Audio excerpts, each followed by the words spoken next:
What's up, YouTube? First and foremost, shout out to all my subscribers. We're growing every single day, already at 600. Can't wait till I get to 1,000 so I get to go live and talk to all of you guys. Technically, I can go live now, but it would only send out notifications to 25 people. I want to be able to go live without limitations. So I ask that you guys hit the like button and drop comments. If you don't know what to put inside the comment, you can put a smiley face, you can put a thumbs up, you know, something that helps push the algorithm. And I respond to 99.9% of my comments. So, you know, rock with me on that. I'm gonna jump straight into this video. If you don't know, I am homeless. I do live in my car. If you wanted to know why, I have full videos explaining the story. I have a lot of content, so if you enjoy this, subscribe and check out my other videos to find those answers. You know what I'm saying? But I'm gonna jump in straight into this one. This is homeless in the dark arts.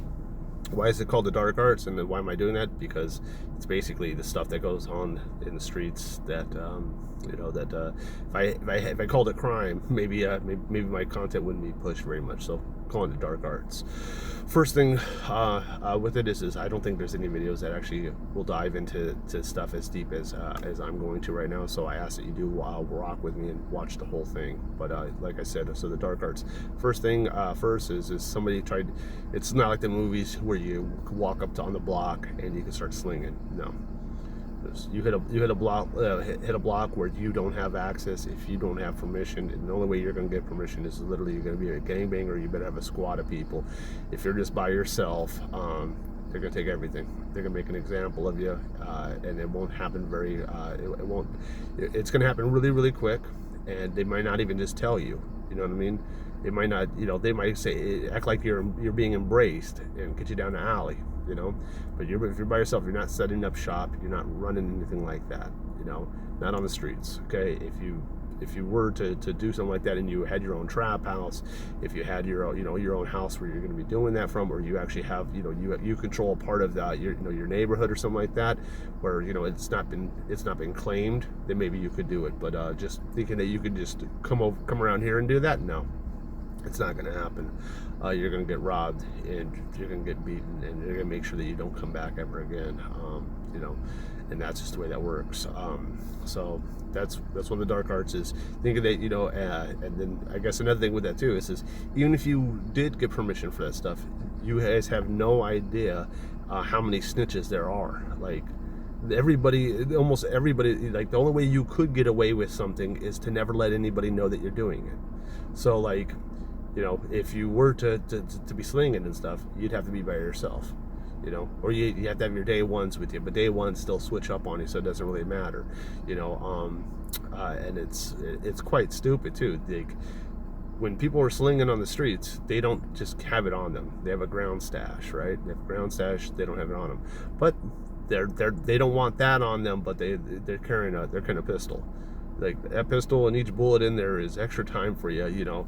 So it don't make no sense. So you know, and I guess there's setups where there's literally, you got a ground stash, you got somebody watching the ground stash, you got the person who accepts the money, you got a couple of soldiers that you know, are standing by cars, and on top of their you know, like by the cars that they're standing at, they either got something in the trunk they could pop really quick, or on the tire well, you know. And it's literally like they're running a very organized. They're outside of a building where a couple of these apartments are great lookout and vantage spots. They have a whole situation going.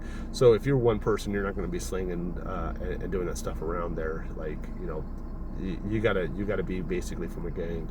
You basically gotta have permission to do it, you know, for the most part. So and then also being a lookout for somebody. So let's say you're like, you know, I don't want to do any of that stuff, but I'll be a lookout for the gangs and stuff like that. They most likely don't want you to be a lookout. They don't know you. They don't trust you. If you have bad habits, they definitely don't want you. You know, they're putting their lives and their stuff at risk, man. You know, they want their brothers. They want you know, they want somebody who they really know. So thinking that, you know, you walk up to one of them and say, hey, I'll be a lookout for you today, they'd laugh at you and probably whoop your ass just for being stupid, you know. So you're not going to be a lookout. So what are some of the dark arts that people do that are actually lucrative for them? Everything has a very big consequence, just to let you know that I'm talking about. I don't recommend doing any of this stuff. This is for education purposes only. You know, I'm just sharing my story and sharing my experiences and sharing what I've seen other people do, you know. It's jacking, boosting. when I've seen other videos, they're like, yeah, they talk about how they boosted and stuff like that, or like what they boosted, but there's a huge science behind all that stuff, right? So let's say that there's 2 different stores. One store has a lot of security, but they have a store policy where they will accept returns without a receipt, but they're very hard to jack from, right? And you have another store that's really easy to steal from, and they got the same products as the other one, except for they're very stringent on their return policy. Like, you got to show an ID and you have to have a receipt to get that, right? What a lot of people do is the low security place, they'll jack from there, and what they're jacking is toothbrushes, electric toothbrushes. Those things go for $60-$80, and they're not always locked up, there's readily available, and they're a high ticket item. It doesn't take much for a woman to put it inside of her purse. It doesn't take much for a man to take that and slide it in his coat, or underneath his like where his armpit is, or down his pants, or whatever. There's people that even go in there with like it'll look like like a bag that looks like it's already full, and it's actually empty, and it's got a false bottom. People are very clever with this stuff. It's thieving. It's not all just crash dummy stuff. They just grab something and run out. They put some time into all this stuff, and most of the time that I've seen that people are stealing, it's the fiends. Fiends are jacking, and they're doing what they have to do so that they can be well that day. So they'll that's something that not many people talk about, is that yes, it doesn't matter what store it came from, it'll all scan the same. If they wanted to be more clever, they would take a sticker of something low priced and put it on the other one. So having somebody go in the store before you just to exchange, like to take some stickers off of, let's say it's a hardware store, taking something that's a $5 tool and putting it on a big old copper spindle of wire, that's $500. Then, right? All they're doing is exchanging the stickers, and then they got out, and then the next person walks inside the store and grabs that and does a self-checkout. And why would they go for the copper wire? Is because it's recyclable. So they would go ahead and recycle it. Now, I understand that there's been a lot of laws changes, like in some states, anything over $50 of copper that you try to turn in, you have to show an ID and stuff like that. I'm not here telling you what the laws are with that stuff. I'm just telling you what I see people do. Copper's got legs and it can run, and that's what they go for in hardware stores. They go for those expensive ass tools and the copper, where they can go ahead and recycle and get that instant cash. With the tools and stuff like that is literally there's knowing what the store policies are across the board. So there are stores, and I'm not going to talk about any stores in specific. I'm not going to say their names. I don't feel comfortable doing that. So there's a store that their policy is that you're allowed to return 3 things within the year. And it's not just 3 items. Let's say that you had 7 electric toothbrushes, and this is the first time you're returning it without a receipt. You just have to show your ID, and you can be like, I bought all this at once, and they got to give you the money for it right then and there. And if it's over $500, they'll put it on a card. They'll put it on a gift card for that store for that amount of money. And with that, you just walk in the parking lot. Let's say, for example, it's $700. Let's say it's a $700 card. Basically, you can expect it to cut that in half, and that's what you'll sell for cash in the parking lot. And so when people are, in the parking lot, if somebody says, hey man, you're trying to buy some gift cards, it's not always a scam. It's not like it's a fake gift card. You can call the number on there. It just means that person went ahead and returned a bunch of hot items, and they get them store credit. Now with that, let's say for this particular store does sell alcohol, does sell cigarettes, it sells stuff like that. They go ahead and do it. Another way, what they'll do is find receipts on the floor. People checking parking lots constantly. So let's say you're not trying to do dark art stuff where you're actually going inside of a store. Let's say, but you still want to hustle a little bit. You could be a receipt dude. You could be somebody who checks the garbages and the dumpsters and checking all the different carts and the parking lot, and you can actually sell those to people who do that stuff. You're not going to get very much. I mean, you'd make more by doing it yourself, but your risk is very little to nothing. You're just somebody who's picking up receipts. You're not even going in the store and doing anything. You know what I mean? So that's a straight hustle. You know, that's still dark arts.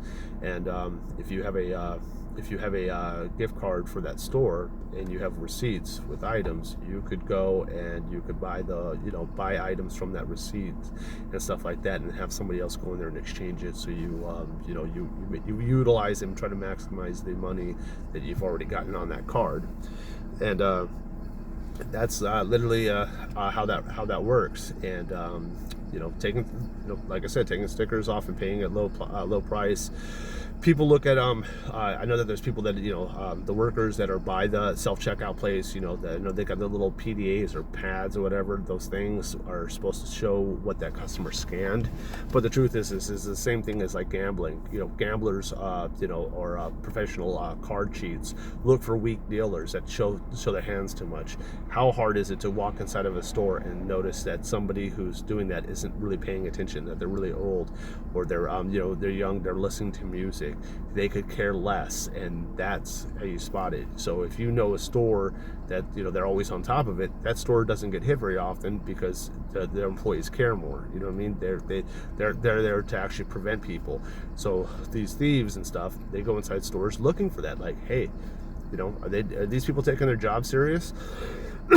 Who in here actually is going to run outside the door if they run out with a bunch of stuff? You know what I'm saying?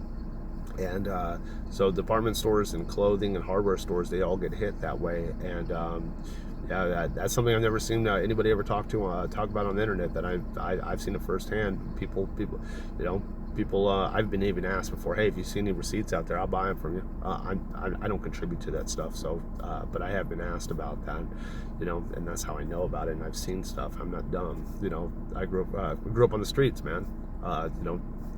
It's a lot of these people, this is the way of life. This is the only way that they know how to do it, and this is the only way that they know how to get it.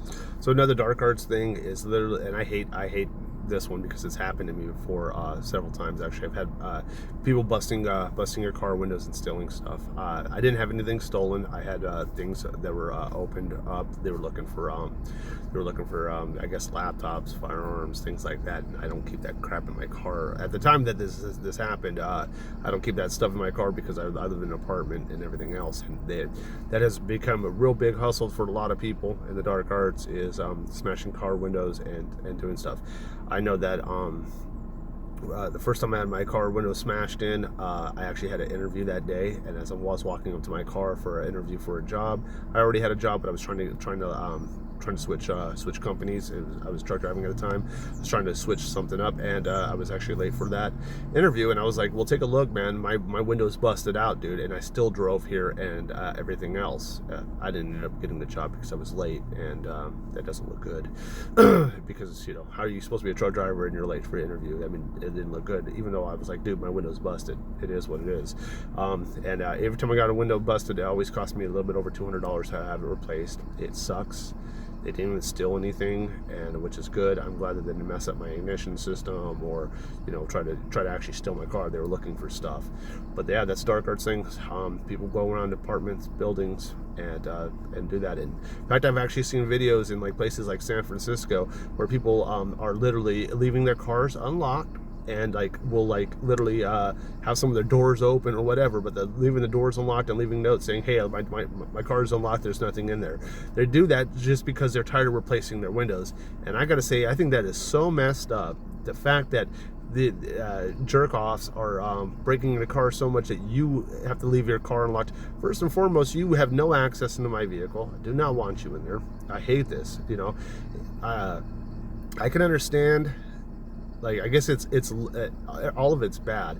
However, it's one thing doing it to a person. It's another thing doing it to a store. The store is, if you did it to a store that was very small and you made them close their business, that's horrible, of course. But doing it to the person who's barely getting by, and you just, you literally broke his window just to grab some change out of an ashtray or just to see what was in their glove compartment.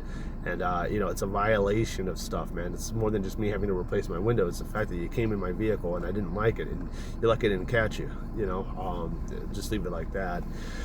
But yeah, that's definitely a big dark arts thing. Normally it's youngsters that do that. You know, and that's one of their hustles. Also, another dark arts thing is thieving people's houses and stuff. The way that normally works is I know that everybody's got those blink cameras and stuff like that, and 99% of the time it's through the Wi-Fi, not a hard line, and you can use a jammer, and that's what those people do. They'll walk up to your, if you ever seen your camera was going in and out and it was being jammed up and somebody was at your door, they're walking up to your door and then ringing it and making sure that you're not there, and then they have a jammer, and you can get jammers on the internet. It basically scrambles your Wi-Fi. It's pretty it's almost like I don't know exactly the technology for it, but basically it's because you're on Wi-Fi, it's intercepting the Wi-Fi stuff. So that's how they do it. They, you know, walk up to your front door, ring your doorbell, they'll have a jammer, so any of your cameras that are running on Wi-Fi are not working. And normally these portable jammers, like, they'll do around like 100 feet, and it's wherever they're moving into, it does that. That's a notorious one. A really big one too is taking the Cadillac converter. They'll have like a portable router, like a portable tool, a cutting tool, and they're normally going for trucks because that's where they can squeeze in underneath it, and then, you know, cut out your Cadillac converter, and then it costs, from my understanding, it's like, if they do that to somebody, it's $2,000 to get it fixed on a truck. And the crackheads and the fiends that are doing that are lucky to get $300. It's something like, I think there's platinum inside the Cadillac converter. They hit up not just outside your house and stuff like that, your cars in parking lots, you know. And it don't take very much long for them to cut that and get the hell out of there. And that's another thing that really pisses me off, because you're ruining somebody, man. You know, your car is not going to be able to run very well at all, and the amount of money, like, you just screwed that guy. That person is out of $2,000 to fix that, and you just got yourself, you know, $200-300. You know, and that really pisses me off. I hate that kind of stuff. When you mess with a person's vehicle, it's like a low down dirty thing to do. Another dark arts thing, of course, is being a porch pirate, and that's people stealing your packages off of your front porch or your backyard, in front of your house. Along with that, what people do that I don't see get talked about very much is, literally, if your mailbox is kind of far from where your front door is, yeah, straight up, people go and take all your mail, and what they're looking for and hoping for at that time is literally birthday cards, Christmas cards with cash in it.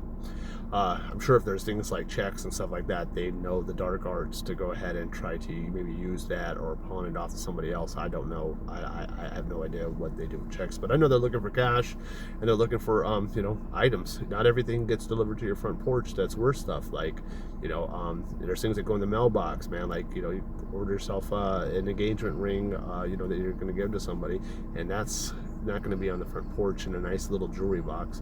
Something like that, you know, that or a silver chain or something like that could be straight in the mailbox.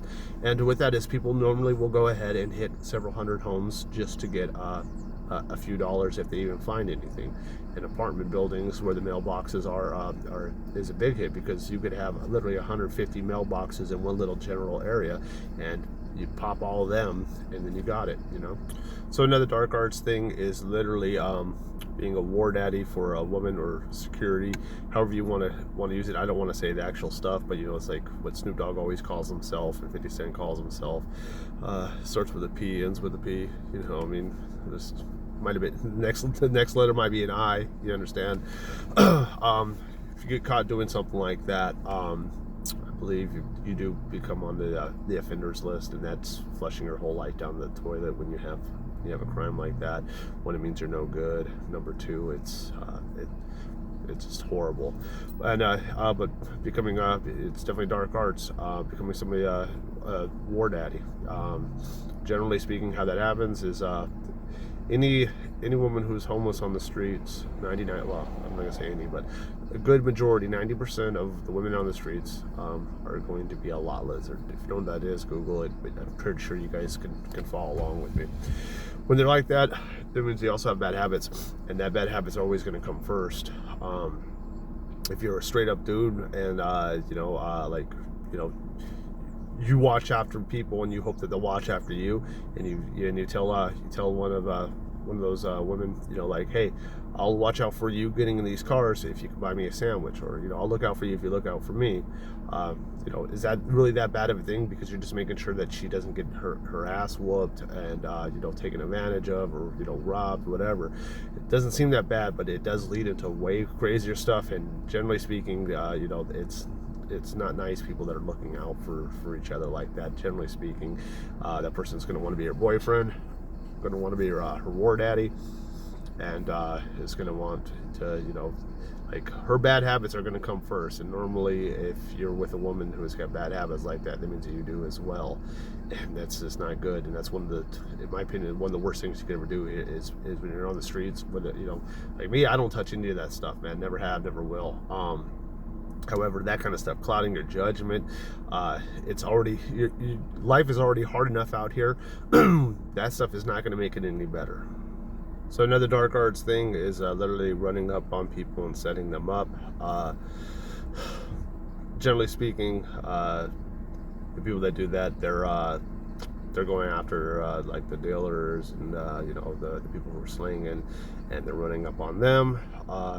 But there are people that are low IQ, and they're opportunists. You know, they'll take anybody. You know, it doesn't matter. They'll rob and run up on anybody at any given time. You know, they don't know what you have, and that's what they don't know is worth it for them. More times than not, people that start off like that, they start off robbing lot lizards first, because that's a cash only thing, and they're vulnerable. You know, they're willing to, you know, like, how many people are willing to get in another person's vehicle? Like me, I won't get in anybody's damn car. You know, I do gig work and and stuff like that, and I do find work at like Lowe's and Home Depot, where you know, I have no problem standing out there and then asking people, you know, is there stuff, you know, like, can I help you do this drywall and stuff like that, right? However, when I do that stuff, I let my friends and family know where I'm going, and I'm not getting in the vehicle with somebody. I'm getting my own car. I don't think I would ever get into anybody's car underneath any circumstance. I guess, you know, I did put down that, you know, somebody asked me earlier today on the comment, what would I do if my car broke down right now? And I literally, because it's winter and it's really, really cold out here, I would be like, it's already hard enough living in my car, like, in this winter. I'd go out west somewhere, you know. And I'd hitchhike, and the way I would probably hitchhike is literally with truck drivers, and I would show, you know, like, have a conversation with truck drivers, like, hey, I used to drive trucks too. Look at, my Class 8 is still valid. I'm just trying to get over here and get off these streets. And that's what I would do. And a lot of the people that would actually accept, you know, like, would let them do that, are probably people who are owner operators and lease operators of their trucks. Most of the time, it won't be just like you know, a company driver. You know what I mean? Company drivers are going to be more on the apprehensive side, because they have to do what the company tells them. An owner op or lease op could be like, you know what, yeah, you know, I know I'm going to you know, I'm going to Dallas, but I can take you as far as Tucson, because I'm going to grab this next load, and I have it set up that way. But I'm getting a little bit side, you know, off the side, getting a little sidetracked off the topic. But yeah, that's a lot of the dark art stuff that actually comes to mind that I wanted to bring up. I don't believe anybody's ever talked about it in the way that I have, with my perspective and the way that I'm able to deliver information. Remember, I'm not saying that any of this is good. I'm just saying what actually happens. This is my experiences and my opinions.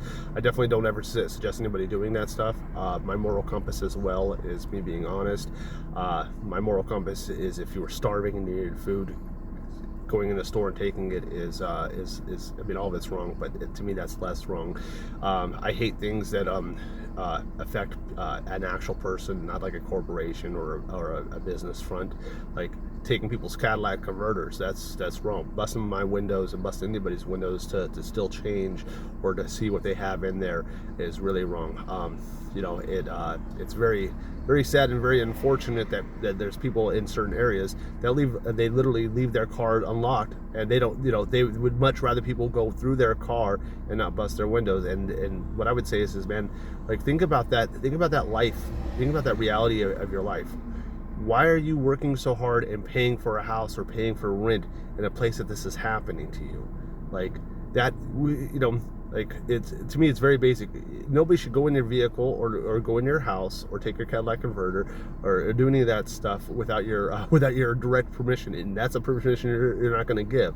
And I think it's absolutely horrible. The same thing about the porch pirate stuff, taking people's packages and stuff. I've had my packages stolen, man. I've had Christmas gifts sent to me that that my family didn't have very much money and sent me something, just for somebody else to freaking steal it. It pisses me off. Now, of course, they were able to do a reverse chargeback and stuff, but it still bothers me. I still didn't get anything, and to know that somebody got over me on that way, it's part of life and it sucks, and I don't like it. I don't like it one bit. But I think that when you watch videos about, like, when people say that they're a booster and stuff like that, they don't ever go into detail of what they actually do. And I think that I broke it down pretty damn well. And I just want to recap on some of this stuff. Is they will take the stickers off and put something on there that's cheaper, and then look for a weak person for them to go ahead and go through self-checkout. They'll also go in there with false bottoms with backpacks and purses or whatever, and put the stuff in there, and that actually they know what stores have certain policies without receipts. They check receipts and pay people to buy their receipts. They don't just pay a regular person. If you look like you're in a business student, they're not going to walk up to you and say, "Can I buy your receipt off you?" No, they're looking for homeless people and people who live in cars, and especially people who do gig apps and stuff like that. People know that if you're doing DoorDash, you're in parking lots a lot, and there's receipts that fly out of people's hands all the time. And there's also people who just throw them away, and knowing what the store policies are for returning and what they do.